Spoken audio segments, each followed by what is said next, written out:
I'd be so excited that I'd be running home from the subway and I'd be like holding my head straight up because I'd be afraid that these pieces of dialogue that were coming to me would like tip out of my ears if I tipped my head to the side.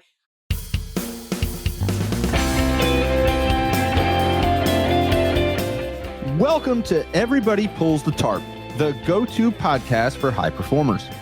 I'm Andrew Moses, and each week I talk with Olympians, pro athletes, TV stars, Grammy winners, best-selling authors, CEOs, and other high performers to uncover their success secrets. Every conversation is jam-packed with inspiration and actionable ideas we all can apply to our own lives, personally and professionally. Get ready for a behind-the-scenes look at the techniques, processes, and mindsets powering the world's most successful people. Let's go.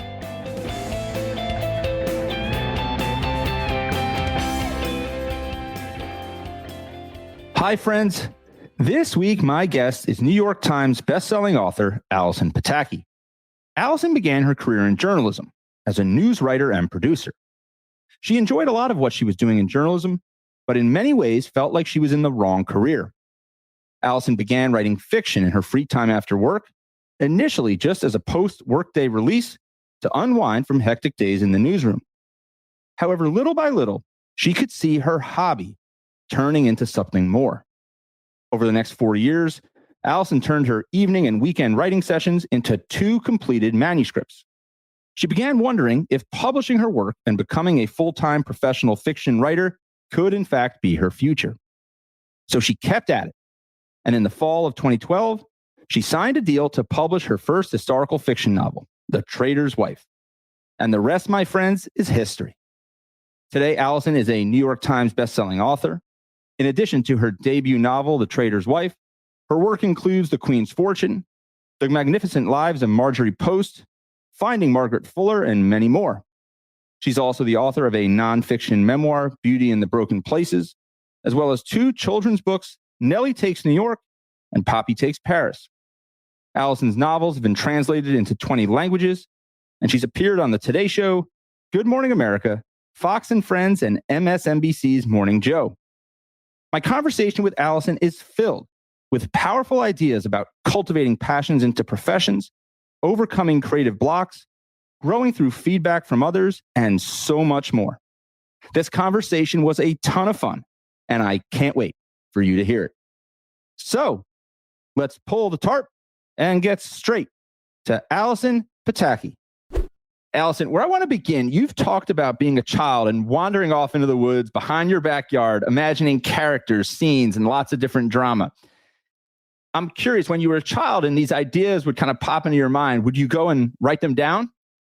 I didn't ever write them down. I had them sort of as continuous daydreams in my mind. And I'm still this way. If I have free time or like time to just get lost in my head, I just go to stories in my head. I make up stories. Or if I was traveling somewhere and for instance, I was in a very old hotel that had a very strong sense of history, my mind would start to like go to the stories, of the location. So I grew up in an old house. So I think I was constantly thinking about that.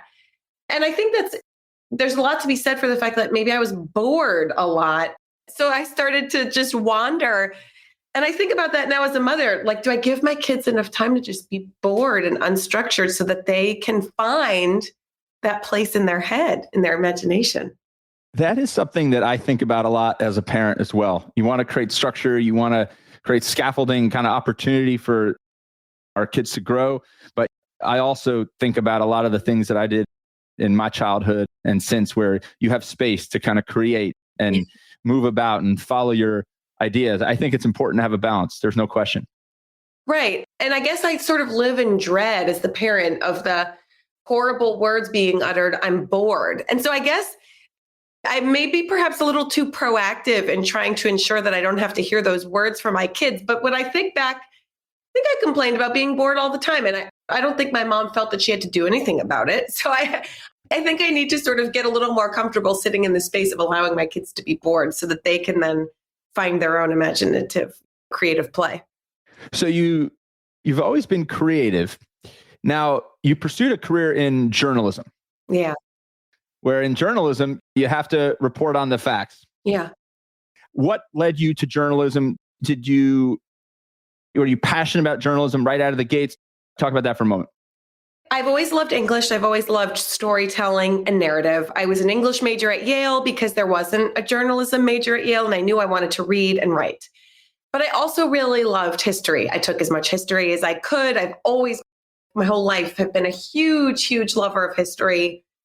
I'm not going to drive by a historical marker without breaking for it and trying to figure out what it's about. So I figure, and I love people. I love getting to know people. I love getting at people's stories. So I figured the very logical melding of all of those interests and passions was journalism. So I started journalism internships and work when I was in college. And then when I graduated, that was my first career move. Was I went to ABC News for the ABC News broadband and online channel.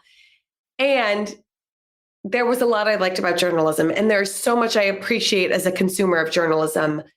But it's very different, journalism writing than fiction writing. And so I quickly learned that I was sort of a misfit and that I actually wanted to be doing a much longer, long form version of writing that was different than the bullet points, fast paced breaking news, live television writing.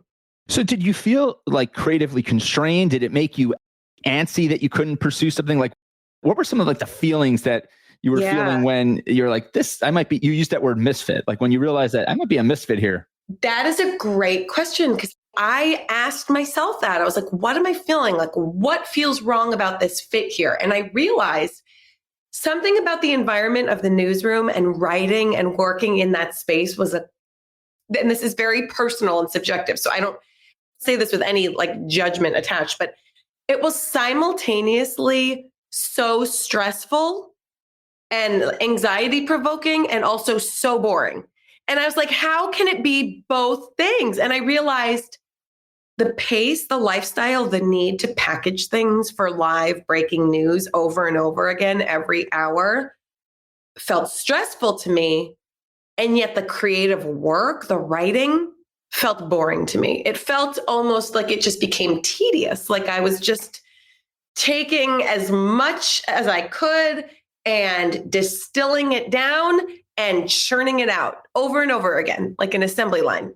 And again, like obviously this is just my experience in writing for live 24-hour cable news. But what I realized was that I relished assignments where I could dwell in the stories for longer and I could take more time to actually dig in. I was told while I was writing for the 24-hour news cycle, like use smaller words, stop using so many big words, stop writing sentences that necessitate a comma. You know, if you're writing a sentence that's long enough that it needs a comma, it's too long for news, for the format of news I was writing. And then I was told you need to be snarkier, you need to be more cynical, you want to try and provoke outrage. And I just thought, I don't want to do any of those things. And I don't want to unlearn everything I've spent my life loving and learning about storytelling. I don't want to be a cynic. I don't want to be snarky. I don't want to use the easiest word or the shortest sentence. So I craved a different form of writing. So was it then that you began writing fiction in your free time? Exactly. So then I would come home from a very stressful, long, draining shift in the newsroom with like the breaking news bulletins dinging in your head. And I would just sit down at my computer and I would start to write fiction almost as a way to wind down after the long day. I would do it on weekends. I would do it in the evenings. When I would take vacation, I'd bring my computer and I would just relish writing fiction in my free time. So I realized after I'd finished 2 full manuscripts, I realized, oh, this is my side hustle is actually what I want to be doing. This is actually what I love. This is what lights me up. This is what I'm rushing home to do. Maybe this is actually what I should be focusing my emotional and physical energy on. So were these manuscripts that you wrote in your free time over that couple of year period, were these ideas for novels that you had for a long time? Did you write them in parallel? Did you write one and then the other? Talk about that for a moment. Yeah. They always say that you start by writing what you know as a novelist, right? So I love history. I love storytelling. I'd always loved great stories.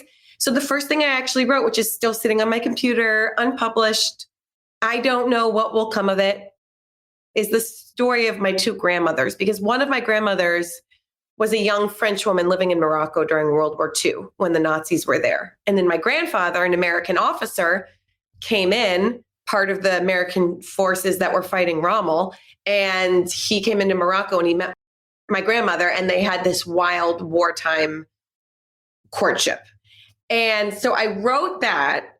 And then my other grandmother had this amazing story of growing up as the child of immigrants new to New York, lying in order to get a job as a waitress working the night shift of a diner during the Great Depression so she could support her family, her immigrant parents and her siblings.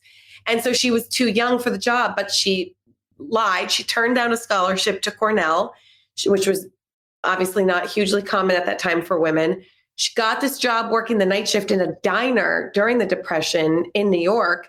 And she had all these great stories of her and what the young staff these kids, what they'd all get up to in the diner in this moment in time in New York during the Depression.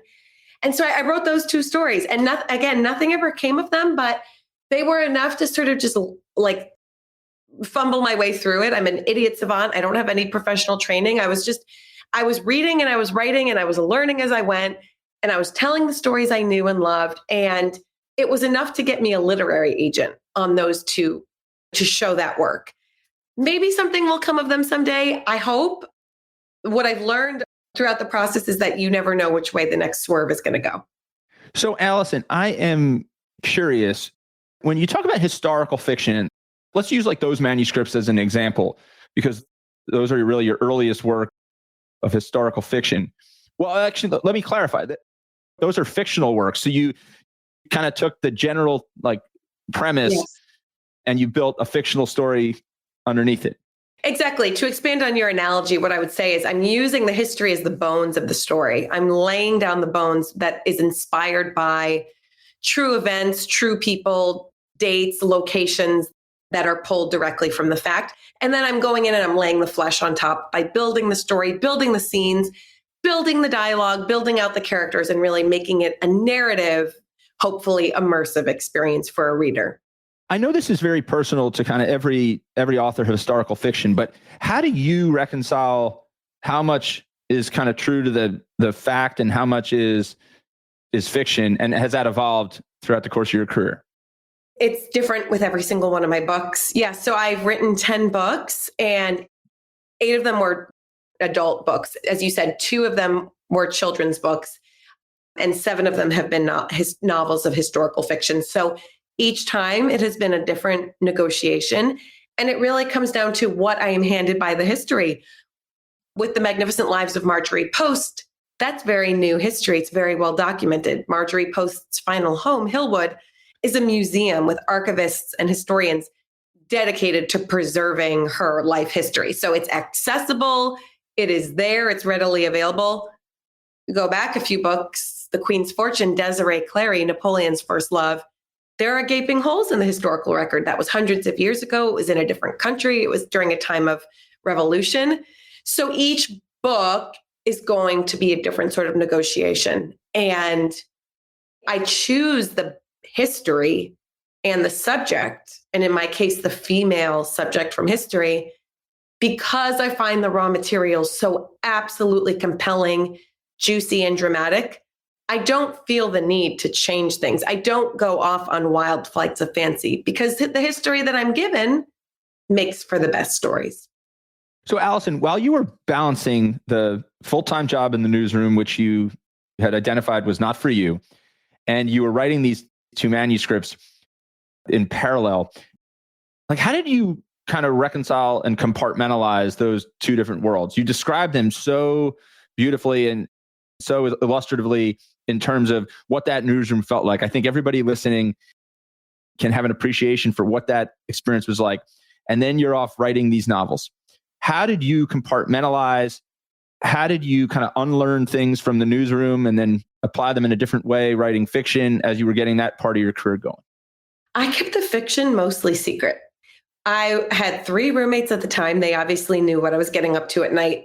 And at the time, my boyfriend, who would become my fiance, who would become my husband, Dave, he knew. And my parents knew. And that was really it. Like I would hustle home from the newsroom. I'd get on the subway. My brain would already be thinking ahead to, I get to go write now for a couple hours. I'd go to the library or I'd go to a coffee shop or I'd just close myself off in my bedroom. And I'd be so excited that I'd be running home from the subway and I'd be like holding my head straight up because I'd be afraid that these pieces of dialogue that were coming to me would like tip out of my ears if I tipped my head to the side. I think I was just really fired up and excited and feeling really inspired. So I would do it. And I kind of kept it a secret for a couple of years. And because I didn't know if it would turn into anything, I didn't know what I was doing. I didn't know where it would lead. I kept it a secret really until I started to query literary agents. And then I was like, okay, cat's out of the bag. I'm really going to pursue this. And then my husband and I, at the time, we got married during these years. We were moving to Chicago for his medical residency. And I was like, okay, here is kind of a watershed moment. We're moving to Chicago. I needed a new job. Do I want to just kind of keep banging my head against the wall doing what doesn't make me happy? Or do I really want to go full bore and try and make this fiction thing take off? So what we did, I gave myself a little, I had the adage, keep your day job ringing loudly in my head. So I said, I'm going to give myself 6 months to really go all in, see if I can make something of this, get a literary agent, get a book sold. And we moved in June and I sold my book to Simon & Schuster, my first book, in November. And what it was The Trader's Wife. It was the book that would become The Trader's Wife, the story of Benedict Arnold's wife, Peggy Shippen, and the plot that they had to end the American Revolution. I was working on that book. I had written the manuscript about my family, about my grandmother. I got my literary agent on that. I got my editorial meetings on that. So I'm in Simon & Schuster. And I got rejected by pretty much everyone, but I'm in my last meeting. I'm in Simon & Schuster. And I'm there to pitch this manuscript about my family. And she's like, okay, well, what else are you interested in writing? Because this is, classic question you have to ask a first-time writer. Like, are you serious about this? How invested are you? And I was like, well, I'm working on this book about Benedict Arnold's wife, Peggy Shippen Arnold. And I just started talking about this treasonous plot and her role in it and the fact that nobody knew about her. Nobody knew her name. This was sort of in the very first wave of her story, historical fiction inspired by these forgotten or lesser known women from history. I start talking about The Trader's Wife. And at the end of the meeting, the Simon & Schuster editor, Beth, turns to my agent and she says, I think I actually want to buy that book first. My excitement was so contagious, I guess. And my agent said, you know what? If Simon & Schuster is making you an offer to buy one of your books, even if it's not the book you're trying to sell, you accept the offer. And so, pivot, that's going to be my first book. And the rest is history, pun intended. The rest is history. I got the pun there. Allison, so I'm curious, going back a couple minutes, you talked about really keeping it a secret, keeping it really something that was very personal to you, that you were developing this craft and you were exploring this kind of other side of you that wasn't so visible for everybody around you. But there was, like you described, a circle of people, a very small circle of people who kind of knew what you were up to. And I'm curious whether it was your parents or your husband or your roommate, did you get encouragement? Did you get honest feedback? Did you get a combination of both? Both. What were they telling you? Yeah, absolutely. My dreams of becoming a novelist were such a small little sputtering flame. I was just trying to protect the flame and keep it alive. And I'm thankful I had sort of the innate intuition, or I guess innate sort of hunch, to nurture this dream without exposing it to people who might blow it out too soon. Because I was aware of the fact that, I'm in my young 20s, I graduated from Yale, I have a father who's very well connected. Maybe this might look a little bit pretentious, or, I'm writing a novel. How many, everyone wants to write a novel. Everyone can and should write a novel. So I think that I didn't want it to come off as this pretentious thing that I was just saying that I was doing, because that wasn't the case. I wasn't receiving financial support from my parents. I was paying the rent. I was going to my job. I was not living there surviving off of my trust fund frittering away my days dabbling in novel writing. I was very serious and purposeful, and I was not going to jump into it full time unless it was a self-sustaining career, because I didn't have the option of being financially dependent on anyone but myself. My fiance was in medical school. I was writing in news. I was always going to be financially self-sufficient. So I was aware of kind of how that might appear and how inaccurate that could appear. So I shared it with the people who I knew and understood how seriously I was taking it and how devastating it would have been at that early point to receive negative feedback. Because look, I've got 10 books out there. I know reviews are subjective. I have thick skin at this point. I've read it all. I've heard it all about myself. I can take it. But in the very beginning, when you're an artist and you're starting something new, you have to be a little bit self-protective. And so that's where I was at that point in the process. So I remember I would always give my first draft to my one roommate, who was a great reader. She and I were, because reading is so subjective, but I knew she and I were like-minded in terms of what we enjoyed reading. Her opinion really meant a lot and mattered to me because she was a smart reader. She was a discerning reader. She was always first. And then it was my mother and my mother-in-law, because again, I think I have a sort of kindred interest in terms of what we read. You know, as Stephen King says, you're writing for your ideal reader in your head. They, for me, were kind of like ideal reader. Like I would want them and their book clubs to enjoy my books. I take their book recommendations seriously. They're like the audience I'm aspiring for. So they were really the first people I let in and let read those early drafts. The visual that you described of the flame and protecting it in a way out of this fear of somebody too early in that phase blowing that flame out, I think is something that a lot of people listening can probably relate to, whether it's pursuing a creative craft or something else. Now, a lot happened kind of between that phase and sitting at that table at Simon & Schuster where you sold the first book.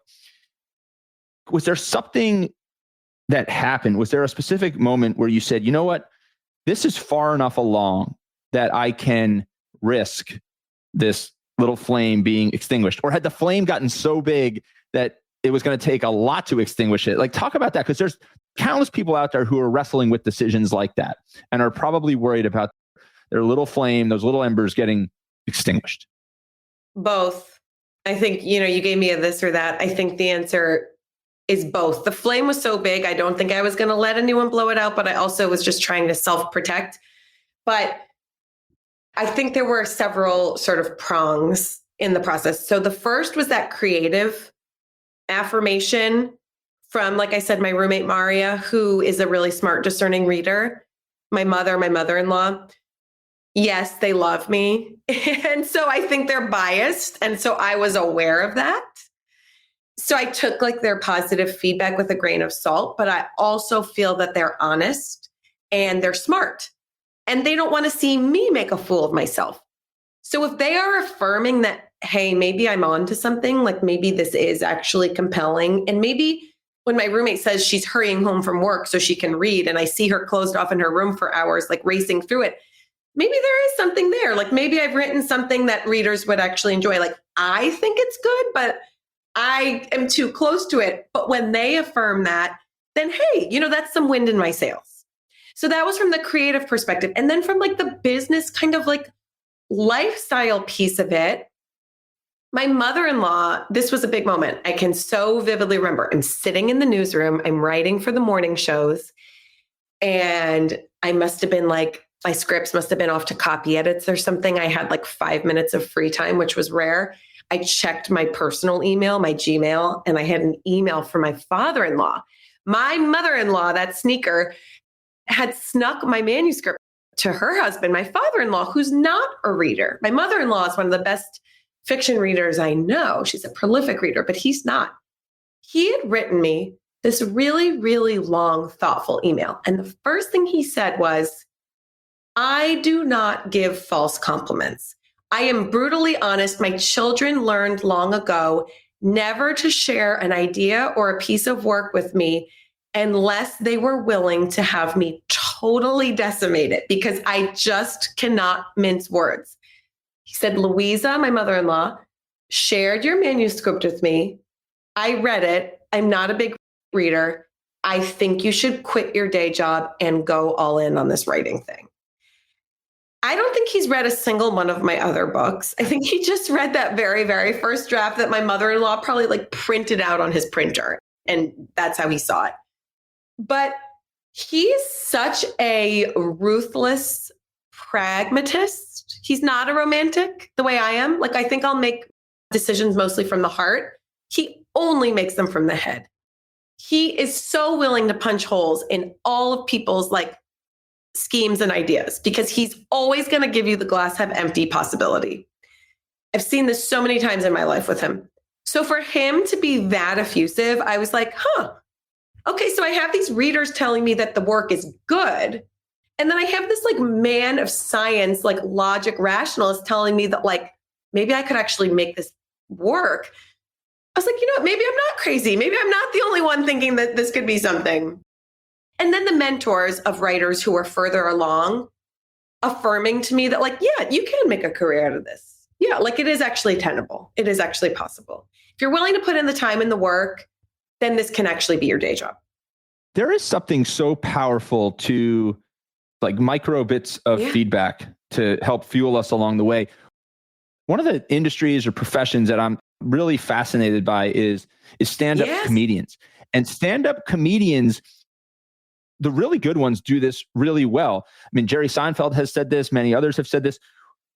They play these small comedy clubs to really test the material so that when they get on a bigger stage or on a late night show, they know what's going to work. It's almost a guarantee. They're delivering the material with the confidence that it's created thousands of laughs already. That's right. I think there's a lot to that. Yeah, that's right. It's like you're putting in your hours, you're putting in your 10,000 hours. And that was another big thing that I kept hearing was like, even from agents and editors that were rejecting me, they were saying, as I alluded to earlier, like a lot of people are going to sit down and write their novel, right? And like whether or not it actually comes to fruition is what remains to be seen. But they were like, you are clearly putting in the hours and the work ethic that this is possible. Like that's really the question is everybody can have the inspiration. Are you willing to execute on the perspiration? And I am someone who is always willing to execute on the perspiration. No external force is ever going to be able to put as much pressure on me as I put on myself. That's just how I'm wired. So when I heard that as well, I was like, okay, the question is really like, am I willing to do the work? Well, I know I'm willing to do the work. So then let's do this. I think there's a lot to, like, people will often say, like, whether they're referencing somebody who's a high performer in some craft, or they'll say that person is so lucky or that person is so gifted. And I think what's amazing about it is that most people, almost everybody, the more gifted and effortless it appears on the surface, it just means that there's more work that went on behind the scenes. 100%. I say that about my writing. I say that about my launches. I say that about parenting. I bust my bottom so that when it's go time, it can look effortless. But if you don't do that groundwork and you don't do the prior planning and the preparation, it's going to show. It's going to be apparent. But like I was a runner in cross country. It's like we had a shirt on the back that was like, excuse the language, but like, I bust my butt all summer long so that I can bust yours all fall long. And that's kind of what it is. Like you do the work so that you're ready to fly. That's a great comparison. That's a great comparison, Allison. So let's get into your creative process a little bit more. Are you a deep, extensive outliner? Do you write and kind of figure it out as you go? Talk to me about that. I have to dive into the research. I have to really feel like I have wrestled and gotten a hang or gotten a hold of the research, because that's really going to inform my whole story. That's how I'm going to plot out beginning, middle, and end. I know the scenes I'm going to hit. I know the characters I'm going to have. I know what the arc is going to be for both the plot and the characters. So I will start with like a 100 plus page outline. And from there, when I feel like I've laid it all down on the page, I've wrestled with it, I've come to grips with understanding it, then I can begin to tell myself the story. And that's really what the first draft is just laying down the story for myself. And then I go through and I clean it up and I try to figure out how I'm going to now tell this story for the reader. Paint the scene for me when Allison Pataki is writing, when you're hard at work. What does it look like? Noisy environment, quiet environment, the same place? Is it different places? So I'm in this office. Now I'm an office worker. When I lived with three girls in the Lower East Side, I didn't really have like a haven at home to write. So I'd go to the coffee shops because that was a haven in comparison. But now I have a home office. I get my kids off to school. I get a big cup of coffee poured. I put on music in the background, no words to the music, just like classical music. So it's like background noise. If it's winter, I've got my candles going. If it's summer, not so much. And then I just like throw the hair into a ponytail and sit down and just start writing. And the longest chunk I have in the day is my littlest one goes from 9 to noon. So I'm a big morning person. I'll try to bang out some deep creative work then. And then I get her home, I give her lunch, get her down for her rest, and then get a couple more hours of solid work. Do you plan out what you're going to write before the day you write? Or do you sit down in the chair and say, all right, now we're going to figure it out? When I'm writing a first draft, it's like I'm holding one little candle and I'm walking through a dark cave and I'm seeing where my destination, like one step at a time, because that's all that is being illuminated. So I know from scene to scene where I'm going. So I know, okay, this is going to be the day where Marjorie meets husband number one, or this is going to be the day where Margaret decides she's going to leave Waldo Emerson's house and leave Concord. So I have an idea what's coming, but I don't know what's going to happen until I sit down at the computer and how the story will actually emerge. I find one of the things that I've learned about myself creatively is if before I wrap up my day or before I go to bed, even if I just open up the Google Doc or the Word file and put something there, I mean, it might be one word or two words. I find that I'm just much more effective at getting started. Yeah. Yeah, it's the muscle. It's just getting the creative muscle flowing, right? And it's just being open and accessible and available to that creativity, being ready to just put it down. Some days, obviously, it comes more easily, and some days it feels like you're wrestling. Where do you go? What do you do if you've got that scene in mind? I'm working on this today, and then it's just not there. Oh, yeah. Outside. I got to go outside. No matter what the weather is, I go for a walk. I just go for a walk and just let my mind wander and just like hold the space of being open to hearing or seeing the scene, the dialogue, the characters. Do you write these ideas down now as you capture them? I know you paint. Yeah. You talked about that idea of running from the subway or the New York streets, afraid that the ideas were going to fall out of your ears. Yeah. So then it was like paper, right? Jotting it down on notes in the days of flip phones. Now I have notes in my iPhone. So like I'll wake up at like 3 a.m. and like a scene is there fully formed, or like an exchange of like snappy dialogue. And I know I'm not going to remember it at 7 a.m. So I just get up and I write it down on my notes in my iPhone. I have, if I can grab it here. So I'm kind of still old fashioned. I keep this like pocket notebook. That. Yes. I throw this in my back pocket almost or in the car, wherever I go. I've got notes on the iPhone. Yeah. I've got voice memos. I recently interviewed on the podcast a country songwriter who has written a record 75 number one hits. And he told me he's got about 15,000 voice memos as of the day that we sat down to record that interview. And he said that's a lot of what songwriting, in particular country songwriting, which it's really vivid storytelling. Yes, that's why I love it. He said I love country music as well. And he said they start with ideas, these little like sparks, these little fragments. They're 15,000 voice memos that could become a song that ultimately gets sung by Carrie Underwood or Luke Bryan or Dierks Bentley or something like that. And it was just remarkable to think about. I told him, I said, I'd love to just listen to your, and he said, you wouldn't want to listen because it's like making sausage. You want to eat the end product because it tastes good. You don't want to see it happen. Is that how you feel like writing is for you? Do you feel like if somebody were to, let's say, film you and they were doing a documentary on your process, would it be this kind of ugly, painful process to watch, or would it be this beautiful art that you're executing upon? What would it look like? Oh, I say it's like childbirth. Like it's just like you're laboring to bring this idea out, and you're really, no, it's not pretty. It's sausage making. It's wrestling. It's seeing the form in the hunk of rock and then carving the marble to make the shape, right? It's drafts. I'm a draft writer. I'm not the type of writer where I don't move on to the next sentence until I've got this sentence perfect. No, I am banging it out. I am figuring it out. I am wrestling with it.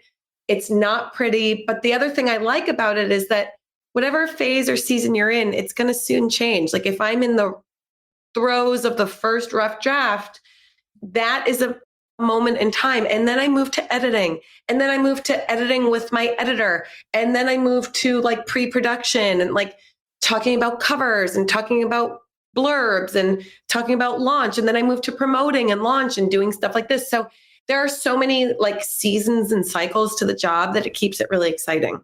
What do you do when, like practically speaking, when you're writing and I assume you're doing all this on a laptop, you're not handwriting first drafts. Yeah, I'm on a laptop, right. You're typing, and sometimes people are afraid to, like, they want everything perfect in that first draft. Yeah. And like they perseverate or pontificate on one idea just for a long time, and it almost slows you down. Do you just like put a question mark or leave a space and just keep going? Yeah. I do like the double parentheses and like bracket, like what do I need to revisit here? It's just not here right now, but I'm going to move on and then I'm going to revisit this with a fresh set of eyes.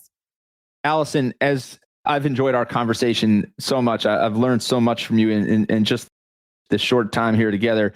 I'm curious, as we start to wrap up our conversation, what's something besides that little flame burning out, besides that, because we've talked about that, what's something else that's really kind of worried you at some point throughout your career that now, with the experience that you have now, you just wish you hadn't spent so much time worrying about?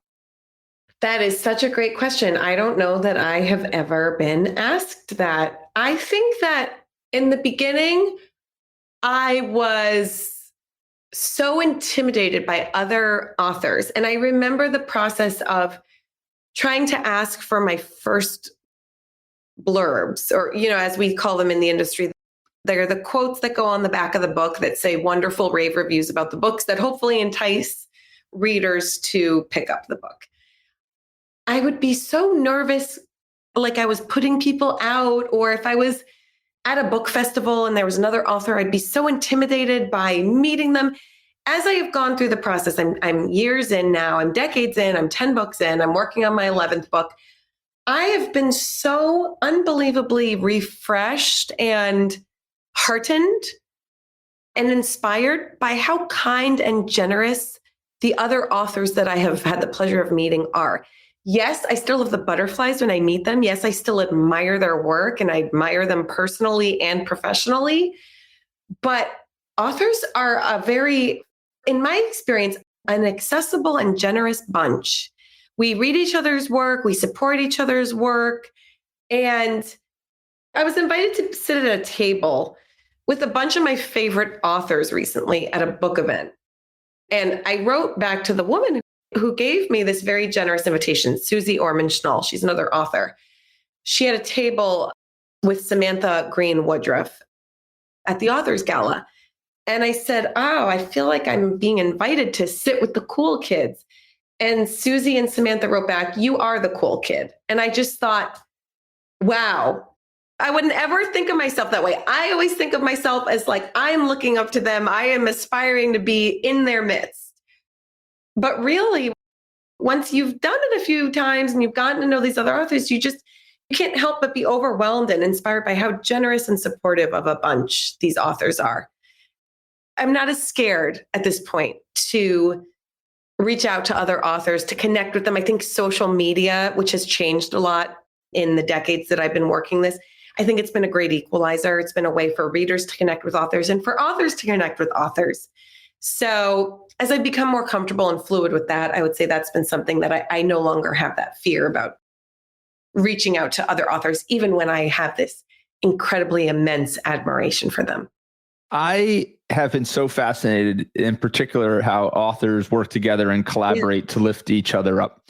And you and I, before we recorded, talked about some of the authors that we both know. And I've asked many authors this question of what makes this industry so predisposed to people working together to help one another. And besides the fact that you're all great people who want to help each other and there's an altruistic nature to it, you understand what it's like, and as you described, to kind of labor through this work and how hard this is. And although each of you have your own personal way of doing things, you understand just how challenging it is. The other thing, and this is more of a business side of things that another author shared with me, she said, she said, when people go to a bookstore or people look at a category on Amazon, they see other books on the bookshelf that are in a similar genre, a similar topic. Amazon presents other books that are similar. So as authors, we're really focused on growing reading, right? Less people are reading than ever before fiction. Yes. We're interested in growing our genre, growing historical fiction in this case. And I think there's something very, very cool about that, because all of you, while you're kind of in an individual profession, you're in almost like a team sport in the sense that you can work together to lift one another up. It really is a team sport. I always say a rising tide lifts all ships. So I came to this podcast because another author, we think it's Stephanie Dre, recommended me. And I said, I'm going to leave today and leave you a list of authors that I'm going to recommend. And it's this really, it's a team sport. We all read each other's work. We support each other's work. We recommend each other's work. And if someone's going to read a book in 2 days to 2 weeks time, and then they're going to read another book. So it's not like we're all fighting in this scarcity mentality where there's only so many readers. No, hopefully readers, if they love her book and then they hear about mine, they'll read mine next. There's like infinity number of opportunities to try to reach readers. So we want to create excitement and enthusiasm, in my case, for this historical fiction genre of her story, telling these stories of these women from history. And as you said, Stephanie Dre and Kate Quinn, two of your prior guests, they are like two of the girls that I want to be having my book babies hang out with their book babies. I want to be on the same shelves as them. Well, Allison, congratulations on all the success. It's such an impressive story, and your story, and you're still writing so many chapters in the Allison Pataki story. I'm so impressed by the conviction and the courage that you've had to change course and figure out what you wanted to do and make sure that you were doing something that really aligned with your goals, your dreams, your expectations. And then most importantly, you went out and you did the work. I think that is something that I think a lot of times has become a lost art. People want things quickly. They don't want to do the work. They want shortcuts. They want hacks. There were no hacks. There were no shortcuts in the Allison Pataki author story here, right? You went out and you did the work, a lot of work in silence that very few people for a long time knew about. And I think that's so impressive. And that's what we talk about every single week on this podcast. Everybody pulls the tarp. That's the mindset. Living that everybody pulls the tarp mindset, where you're willing to do the nitty gritty, to do the little things that power your success. Thank you so much for spending time with me this week. Allison Pataki, forever a part of the Everybody Pulls the Tarp community. Thank you so much. Thank you so much for having me. This was a really great interview and conversation. And I've done a lot of these, but this was unique. This was a very deep, in-depth, meaningful conversation. Thank you for having me. Well, thank you. That means the world to me. Thank you, Allison. We'll talk again soon. Talk soon. Thank you for joining me this week. Be sure to subscribe in your favorite podcast app so you can catch all of our upcoming episodes. And if you are like me and want a world full of tarp pullers, then leave a review to help others find us. You can also follow me on Twitter at Andrew H. Moses. That's Andrew H. Moses. And be sure to sign up for my email newsletter at everybodypullsthetarp.com/newsletter. I'll share tips and insights to help you achieve maximum success and happiness. Today is a great day to pull the tarp. I am rooting for you. See you next time.